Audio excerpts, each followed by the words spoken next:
Hi everybody, it's Colin here from Woodthorpe International. I've been, and you've seen these buildings before, but I've been collecting, I had a chance of buying a load of buildings for Japan. And as you've seen in other videos, these are on the sill. They're like little, small houses, different shapes. These look like they're, you park the car underneath and go upstairs, just maybe one bedroom and a lounge, kitchen, toilet. At the back, the 3-story, as you can see.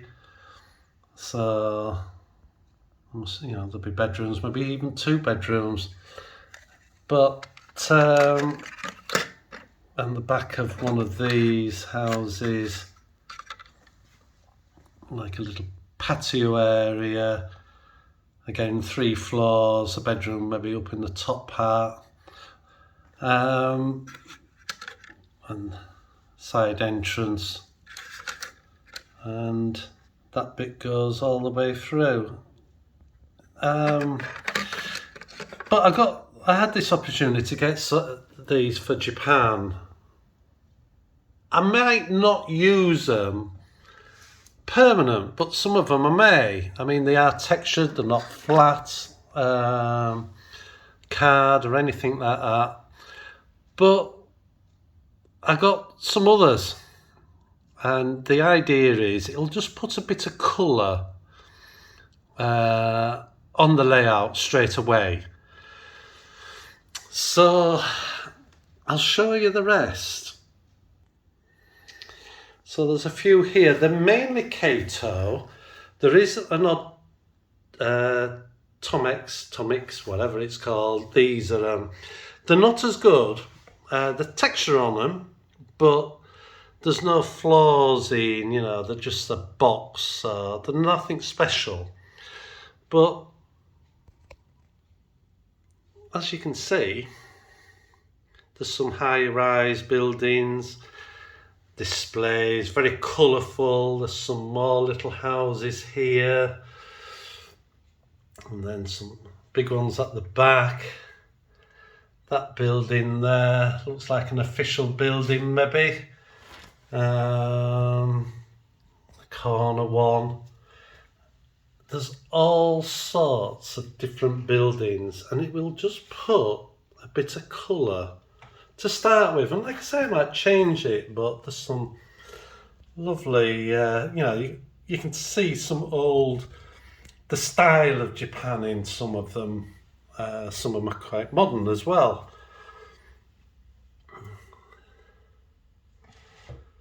And then there's some like bungalowy type. That looks like an official building. There's some description. That's really grand, is that? It's lovely. But I like the billboard segments up on top. There's like a drive-through there in the corner. Don't know what. There's no, there's actually no signs on it. That one is a Tomix building. That looks like a superstore. And again, different smaller buildings. Somewhere there are some that one over there.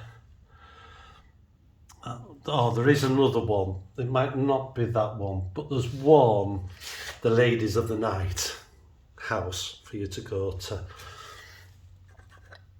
But there's some beautiful colour and bright, and like I said, it'll put some colour straight away on the layout. But there's some subways just to put on. I don't know where I've put them. They're somewhere. I might have put them in a box actually. There's all sorts of little bits and pieces. But I just thought, and if I go back here, you can see how many there is. I'll have a count up, but that will just get some colour on straight away in Japan. Like I say, it might not use them fully, in the end product, and then we can just sell them on. Got a good deal. I bought a lot of Japanese trains, just engines as well as DMU type or EMUs. And there were some buildings. He said, well, I'll buy them off you as well. And there was some track. I thought I might get some stuff out of the hit for the Helix. There wasn't very much. But they just stored here. They was very well wrapped. The guy must have spent hours wrapping them up, putting them in a box. And they came from Northern Ireland.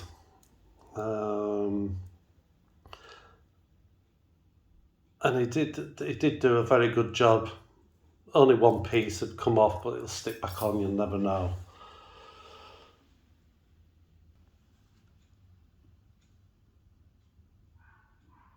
For Europe, I got, and I could use it in Britain at the end of the day, I got this crane to build. And I'm going to make the bottom of it just spin round. It won't go, it won't lift anything, but it'll just move about. I'll just put a small slow speed motor on it. Maybe something what came with when Gemma bought the windmill. Not the windmill. The watermill. And that end wheel turns and you can control the speed, and it wasn't very much money, so I may get that and attach it to it. And I got that to go up an end of a building, and I thought I can incorporate that into it as well, and make a little scene of a building site. If I see any buildings what are a very good price, then I'll get them. And again, European build, most of the buildings we're going to scratch build and make ourselves. But as I said, the Japanese, I just thought it's an instant bit of colour. And I may get some fuller European buildings and just shove them on, just temporary, just to get a little bit of colour on the layout, see a bit of detail and change it as we go along. We might be having a change of plan with the Helix. I thought about making them myself in the first place, but I thought, nah, just get someone to make them. They need to work, blah, blah, blah. And we were going to have 4 lines going up the Helix, because the idea was we could set a train going and it would just run round the world, as in our world of 4 countries, and eventually it would come back. But now we're getting onto I-trains, and the Helixes, at the end of the day, they won't be used every time a train goes down to the, from one level to the other or up.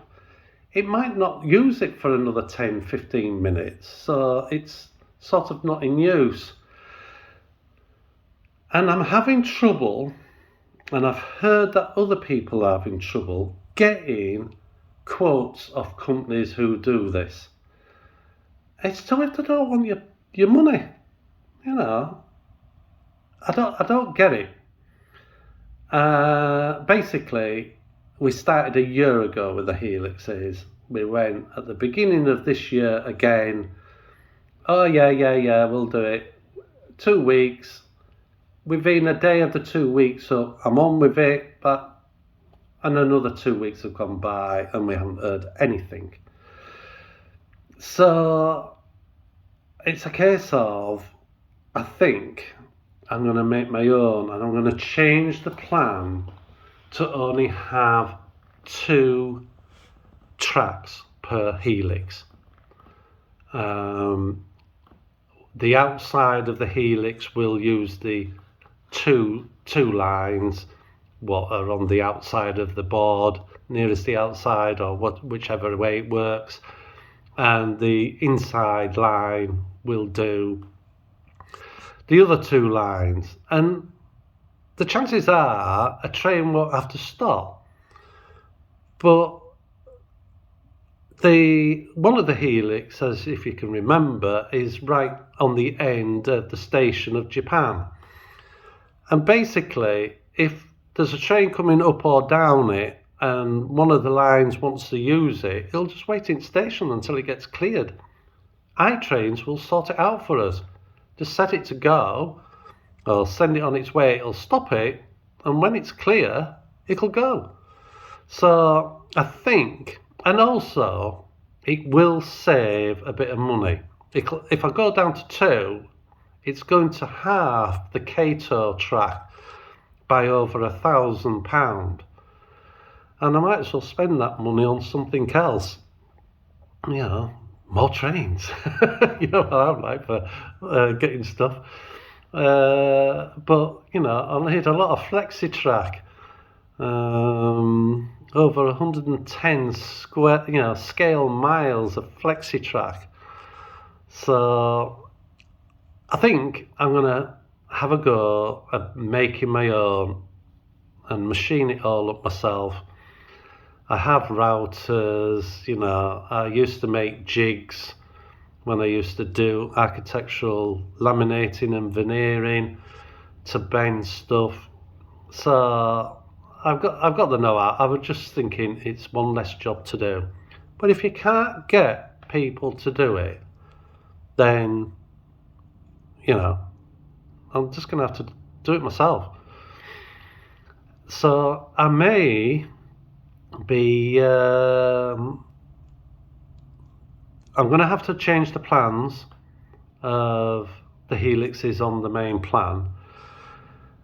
And then I'll show you that when it's done, how I've altered it from, now to 2 tracks.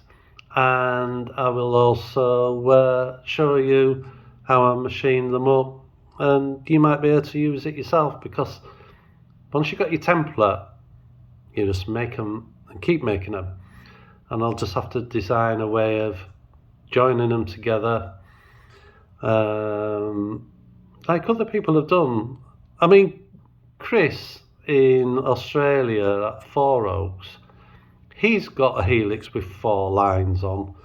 Can't remember, without watching all videos, if he actually made the Helix.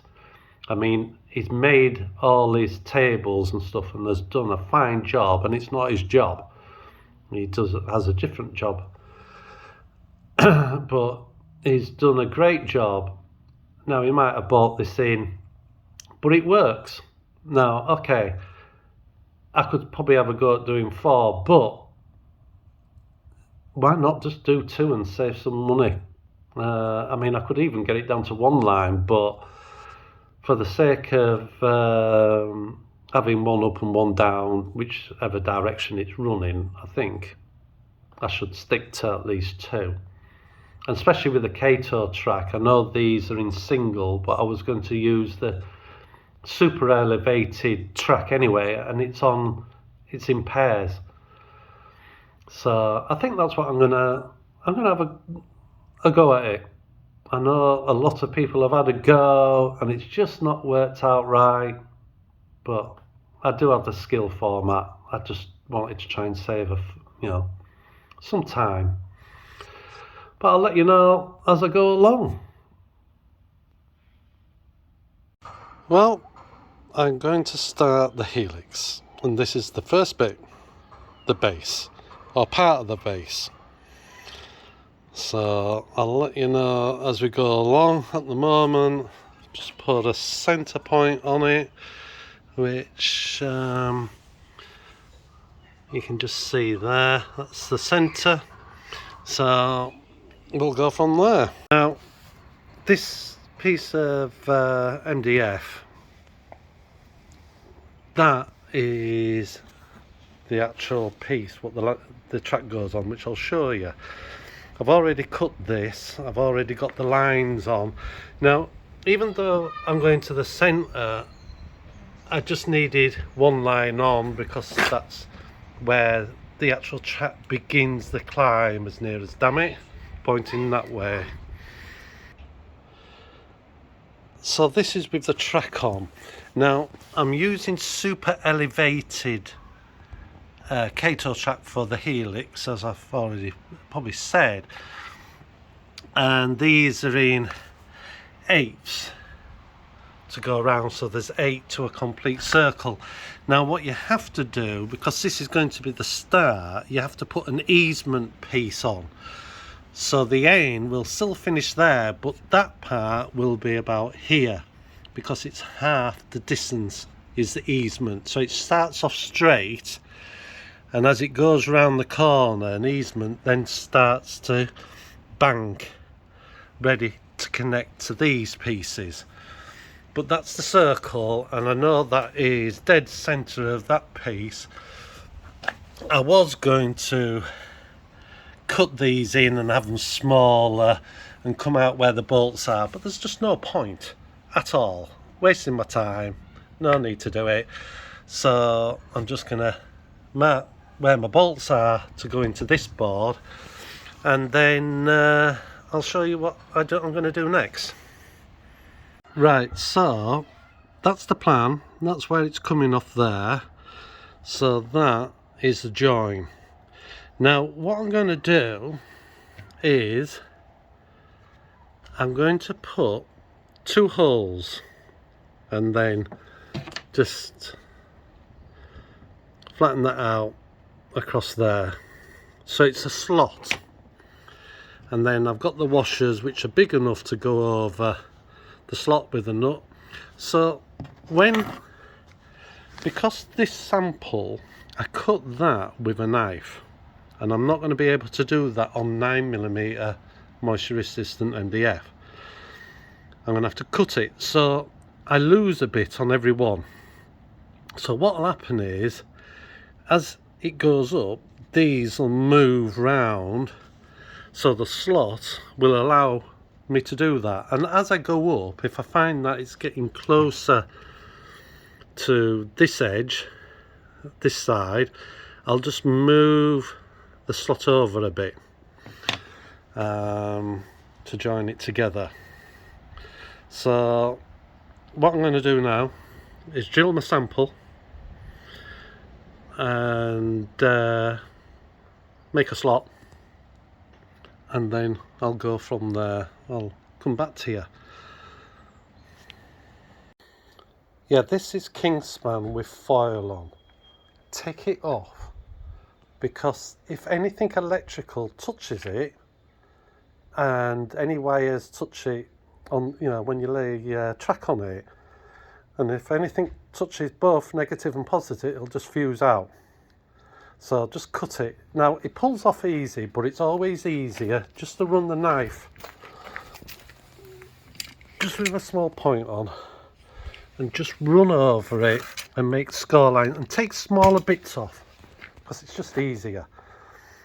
The very bottom in my case doesn't have to, because the threaded bar isn't going to go all the way through, but where this is, I don't want any bad connection.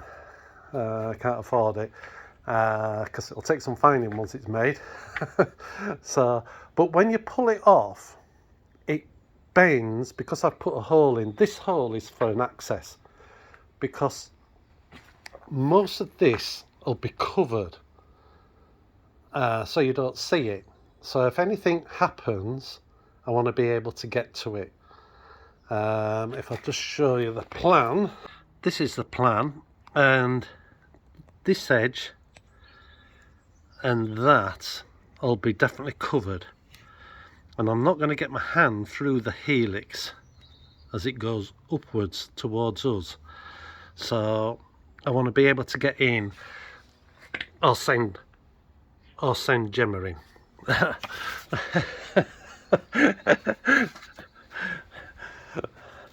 So you know, Gemma will go in there, but even I can fit through that. Because this baseboard is going to be 2 foot up, so I'll be able to just go under and come up and get to any part of it. Now, one other thing, just to show you, I'll show you on this bit. When I put these slots in, I kept them with the washer up against that edge. So it's as far, the threaded bar is as far away from the track as possible, so nothing will touch them. Because I don't want anything long catching with the front of the coach as it overhangs, going around the corner, or cutting the corner off on the inside. So I've kept them to the outside. So that's the position so far. Got another baseboard, you know, another piece of inch kingspan to do, and then I can put the threaded bar on and cut a bit of this out on each side where the nuts are. So going well so far. Okay, so this is on my frame. I'm going to stick 1/2 inch ply on, so that's my 1/2 inch ply, and then on top I'm going to put on 2 inch of kingspan. Now then, reason for doing it this way is because I can make them and put them in the house, but because there's going to be bolts, threaded bolts going through, I don't want the bolt with the nuts stuck out on the other side of the board when it goes through the hole. There'll be a nut on the bottom and a nut on top. So the idea is there's going to be one on each side to make a plywood sandwich, and the nut can be cut out of the foam on the other side, and one for that, so it sticks flat, because this one actually goes on here, and this is the top looking up. Now it's foiled back kingspan. Cut it off. Right, just something interesting. I've pulled one side off. Now, usually with any piece of material, maybe MDF, plywood, chipboard, blockboard, it's a balanced piece of a sheet. Basically, it's made so it's balanced.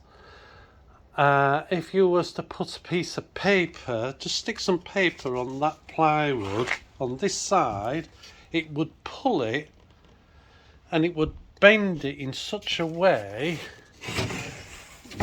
it would be bent like that, so it would go up at the corner, the ends, because it would be unbalanced.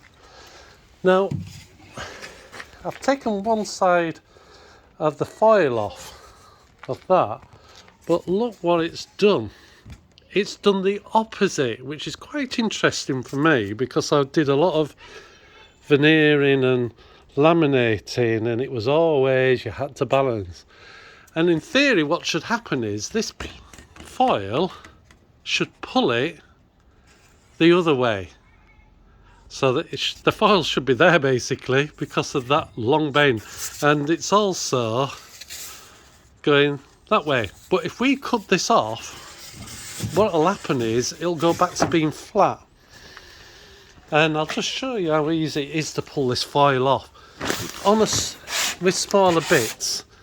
I mean, you can see the bend there, but like I said, with the knife, just scar it, make it smaller, and it just makes it easier to pull it off than trying to pull a full sheet. But it's just interesting that it's doing the opposite. Now you would say if it was wet, that's what would be doing it on a sheet, because the wet would push it, but not in this case, because this is totally dry and it's waterproof, this king span. Right, anyway, I'll cut it off and get back. So as you can see, now it's flat again. The insulation is now balanced, and that's something, if you ever have problems with bent wood, that's the cause, because it's unbalanced. So you must watch what you do with MDF, plywood, anything what is a balanced sheet. Okay, so I've just cut the first piece of rod using 12mm. Put the cut to the bottom, put the clean edge to the top, so you can always drop nuts on unless you mess about cleaning that edge up. But I don't know if you've ever thought about, well, that's a lot of spinning to do. If you get a drill, and I've just put something on what will catch it, and you turn the drill the right way, and unfortunately I need two hands, one to hold the rod, but if you can imagine, that is going down the shaft. Just a lot easier. It's just a lot easier than doing it, like that. And especially, I'm going to have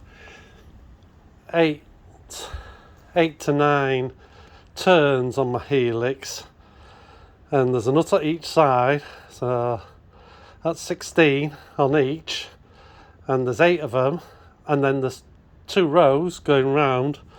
That's a lot of spinning behind. So if you just use that a drill, turn it whichever way. If you turn it around, what will happen is it'll go the other way. It's going back up, it's going away from us. It's coming this way, and I want it to go there. So all you do is just reverse your drill the other way.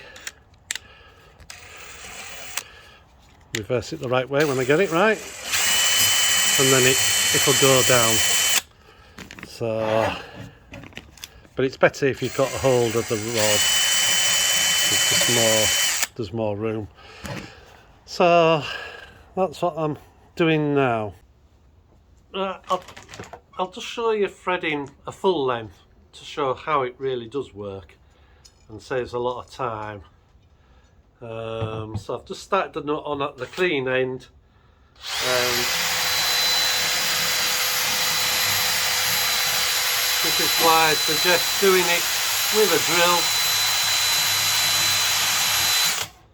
and just finish the last bit up to the raw end, and that's it. And then, just as a matter of interest, when it's in the board, which I'll show you, and stuck up, all you do is you just go down the length, putting the next one on and the next one, and so on. Right, so that's the king span on the top side. I'll just put some bolts on just to hold it down while glue's going off, and they'll stay on, except for the first one. Those nuts there and washers will come off. I put lock glue on that bottom one, and when I come to do the other side, which I'll show you in a minute, I'll put a bit of lock glue on that. But that, again, that's not the actual MDF, that was my sample, because the circle will reduce, not sort of reduce, but the length, because of me having to cut this edge. I've got to cut that edge, so, and plane it. Oh, teddy bear, where are you going, teddy bear? Yeah, it's teddy bear, come to see what's going on. He's off.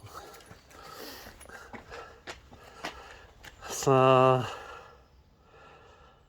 that's that bit on, so I'm going to turn it over now and put the other piece of king span on the other side. It's so then if I take it into house, the king span will protect it from the nuts what are underneath on every end of the bar.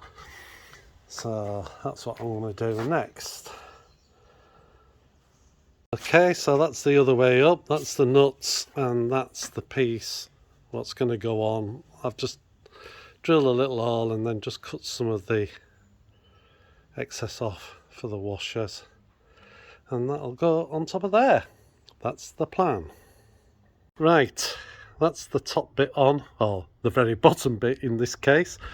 I've just sat it on top of that sample piece so the ends don't get damaged, and a little bit of weight on just to let the glue go off. I've just used a bit of multi-purpose mastic glue, general purpose, it'll do that. And now it's just a case of cutting that sort of round shape out of 9mm MDF and the middle bit out.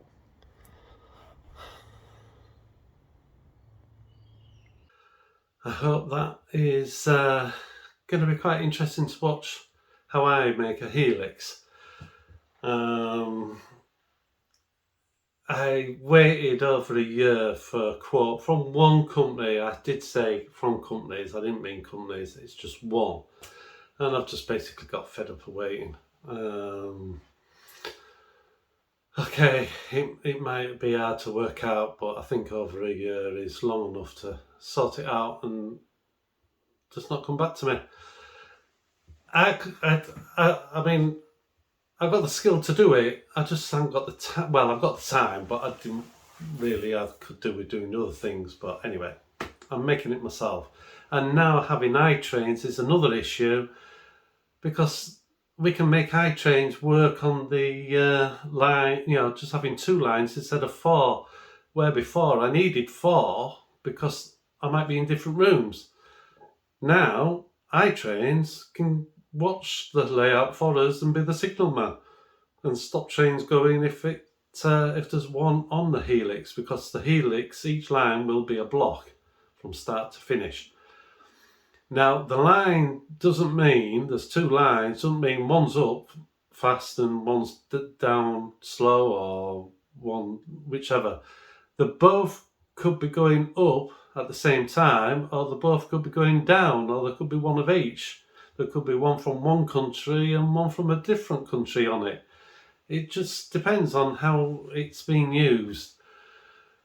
But it was easy enough to alter the plan on any rail.